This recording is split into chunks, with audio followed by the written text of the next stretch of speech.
I don't care about your opinion when I'm right.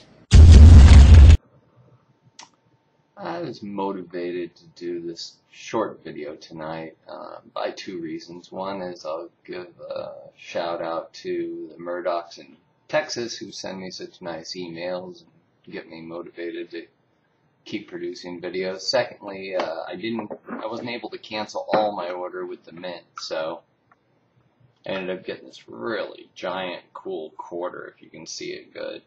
It's, 5 ounces. It's a giant piece of silver. I ordered some random little pieces and then was able to cancel my big order in time. So now I've got this silver, but it's tangible. I can touch it.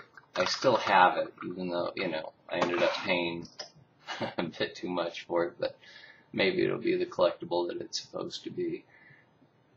But I started thinking of that axiom. I think it was William of Ockham, an English guy, 1400s maybe, 1500s, and he had an axiom that was Occam's razor. The answer that requires the absolute fewest amount of assumptions is probably correct. 10, 20 years ago, whatever it was, I woke up that morning and heard that OJ killed his wife. I didn't really need any more information than that. The fiasco that turned out to be the trial and him getting let go and all that thing, I didn't watch 1 minute of it. I just didn't care. I mean, we knew what happened. The public's ability to close their eyes to reality just throws me off, and that's what it's just so frustrating that there's billions of dollars to get pissed away. And it troubles me, it really does. I mean, Fidelity Magellan is one of the biggest mutual funds in the world, and they haven't had performance in, I don't know how long, if it's been 10 years or 20 now. People invest billions and billions of dollars. I mean, I always attack PIMCO. I mean, they're running $1 trillion poorly. We're keeping up with our benchmark. Big deal. You're either making or losing money. I mean, you're losing your ass, Mr. Jones, but you're doing it on light volume. How the hell is that okay? You're either making or losing money. And the other thing that I find just extremely interesting is I've been trading the metals so aggressively last month, and this month the volatility is just, come way the hell out of it. And thank God I don't have to stay up around the clock anymore. But, I'm long with precious metals at levels that, it's not fair for me to give anybody advice on whether they should own gold or silver. I mean, I certainly believe that if things get bad, you're going to want to own some small denomination silver. If things get bad, you'd probably rather have guns. Having gold and silver, if we ever get to the point, or when we get to the point of devaluing the dollar and it loses its world reserve currency, will be incredibly valuable. You'll make a ton of money on the precious metals. I don't know what the time frame is on it. I've kind of made my money in the trade, so I'm just trying to stay hedged. And the beautiful thing for me is they have these products that are, as sure as OJ killed his wife, total fraud. And they're called GLD for gold and SLV for silver. And I've read both these companies' prospectuses, and the hard, cold reality is I don't have to see the trial. I don't have to sit and wonder that they're going to go out of business and we're going to have a trading halt. I mean, we have a situation where you have just these narrow, one-sided transactions that these people supposedly have this metal. They don't have it. I mean, there's no way SLV has that much physical silver that they could spread it out. And when you read the prospectus, if they lose it, or same with GLD, if they lose it, if it's stolen, if they don't get around to buying it, if they can't make an orderly market and they got to liquidate, it's just, sorry, good luck, ladies and gentlemen, you lost all your money.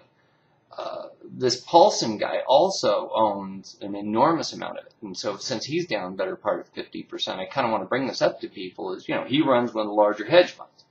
His redemptions come in, he needs to sell something. Now he's going to sell GLD. He could single-handedly push down the price of gold conceivably, because he's going to have so many people want their money back after he went and lost, 50% of their money. But back to the OJ analogy, Fort Knox has like minefields and tanks and security and helicopters and all this stuff. And they have supposedly, I think 130, 140 million ounces of gold, supposedly. Now, it hasn't been audited since 1971. And, I'm afraid it could be like that Al Capone's vault thing, just empty. The guy with the mustache went in there, it's like cobwebs. So, I fear that could be the case. I guess this one guy, Paul or whatever, wants to go take a look-see in there. I mean, I think it makes a lot of sense for us to look at the Fed and look inside Fort Knox. But, these logical, reasonable things just don't seem to get done in this Pollyanna crazy world we live in, that we allow shadow banking. And, granted, these idiots protesting are a bunch of fucking idiots. But to that end, though, at least somebody's saying something. I wish they would have got out there when AIU was getting the bonuses. They kind of, are showing up really late to the party. But I guess if people are outraged, finally, that's a good thing. I wish they would get somebody, a spokesman or something. We've not audited Fort Knox since 1971. It just throws me off so bad. But back at the ranch. So if you add up the money that's supposedly in Fort Knox, you're talking about $230, $240 billion, which is, a chunk of money. When you owe $15 trillion, it's not that much, but it's a start. It's money. And, if it's there, now let's think of SLV and GLD. Do you really think that GLD, this company, bank, whatever, what did they hold it at Midtown Manhattan? Where is this gold? Where is it physically? You really think they have $80 billion when they're at the high water mark with it? I just gotta call bullshit. So for my purpose, the good news is I get to buy put options on this thing, completely protect my metals. If metals go to the moon, I make a bunch more money. If metals crash, I make a whole bunch of money and I still have the physical metal. So short paper, long metal, makes lots of sense. Anybody that is living in the world that thinks that these paper things, even the COMEX is suspect. So be afraid, be very afraid.